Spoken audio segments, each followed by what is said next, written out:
स्थानिक स्वराज्य संस्था निवडणुका यंदा विविध कारणांमुळे वैशिष्ट्यपूर्ण ठरत आहेत आणि त्यापैकी एक वैशिष्ट्य म्हणजे यंदाच्या निवडणुकीमध्ये अनेक डॉक्टर्स, इंजिनियर्स, MBA असे उच्च शिक्षित ग्रामीण निमशहरी भागातले राजकारणात उतरलेले आहेत आणि आपलं नशीब आजमावत आहेत. बघूया. नगर परिषद आणि नगरपंचायतींच्या निवडणुकीत आता प्रचाराचा धुरळा उडू लागलाय. या निवडणुकीत स्थानिक प्रश्नांची जाण असलेले आणि राजकीय उमज असलेल्या उमेदवारांना मतदारांचं प्राधान्य असतं. यंदा अनेक जिल्ह्यात उच्च शिक्षित उमेदवार निवडणुकीच्या रिंगणात असल्यानं मतदारांसमोर सक्षम पर्याय उपलब्ध झालेत. नागपूर जिल्ह्यात सावनेर नगर परिषद नगराध्यक्षपदासाठी इंजिनियर, MBA, शिक्षिका महिला उमेदवार राजकारणात आपलं नशीब आजमावतात. नागपूर मेट्रोतील असिस्टंट सेक्शन इंजिनियरची नोकरी सोडून संजना मंगळे भाजपकडून निवडणूक लढवतात.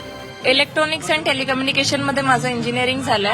मेट्रोमध्ये as a assistant section engineer होते. याच्यामध्ये आली हा माझा सगळ्यांचा क्वेश्चन आहे की तू जॉब का बरं सोडला, पण मला इंटरेस्ट होता आणि मी त्याच्यात म्हणजे मागे न हटता समोर आले.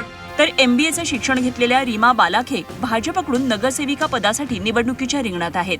पेशानं शिक्षिका असलेल्या योगिता घोरमारेही आता राजकारणी म्हणून नशीब आजमावणार आहेत. की आम्हाला अपॉर्च्युनिटी मिळाली, श्री मंदारदादा मंगळे यांच्याकडनं अपॉर्च्युनिटी मिळाली, तर ती आपण ग्रॅब करायला पाहिजे. आणि जे बेसिक प्रश्न आहे जी ॲज अ व्यावसायिक मी स्वतः उद्भवते आणि आमचं घर पण याच वॉर्डमध्ये आहे, तर ज्या मेन बेसिक ज्या हे आहे सोयी नाही आहे, गरजा आहेत, त्या सगळ्या आपण करून त्याला जस्टिस करू शकतो. मी 20 वर्ष ॲज अ टीचर म्हणून जॉब केलाय प्रायव्हेट स्कूलमध्ये आणि जॉब करत असतानाच माझं सोशल वर्क सुरू होतं, म्हणजे बचत गट आणि त्यानंतर म्हणजे असं गोरगरिबांना फराळ पुरवणे दिवाळीमध्ये अशा छोट्या मोठ्या गोष्टी करतच होतो. जालन्यामध्ये भोकरदन नगर परिषदेच्या नगराध्यक्षपदासाठी फायनान्समध्ये MBA झालेल्या प्रियांका देशमुख काँग्रेसकडून निवडणुकीच्या रिंगणात आहेत. काँग्रेस जिल्हाध्यक्ष राजाभाऊ देशमुख यांच्या त्या सूनबाई आहेत. जालन्यातीलच अंबड नगराध्यक्षपदासाठी माजी आमदार काँग्रेस नेते बाबूराव कुलकर्णी यांच्या उच्च शिक्षित सूनबाई देवयानी कुलकर्णी निवडणुकीच्या रिंगणात आपलं नशीब आजमावतात. तर लातूर जिल्ह्यातही उदगीर नगरपालिकेत काँग्रेसकडून नगराध्यक्षपदाच्या शर्यतीत डॉक्टर अंजुम कादरी, औसा नगर परिषदेत नगराध्यक्षपदासाठी भाजपकडून डॉक्टर ज्योती बनसोडे तर शिवसेना UBTकडून पेशानं वकील असलेल्या मंजुषा माडजे उमेदवारी करतात.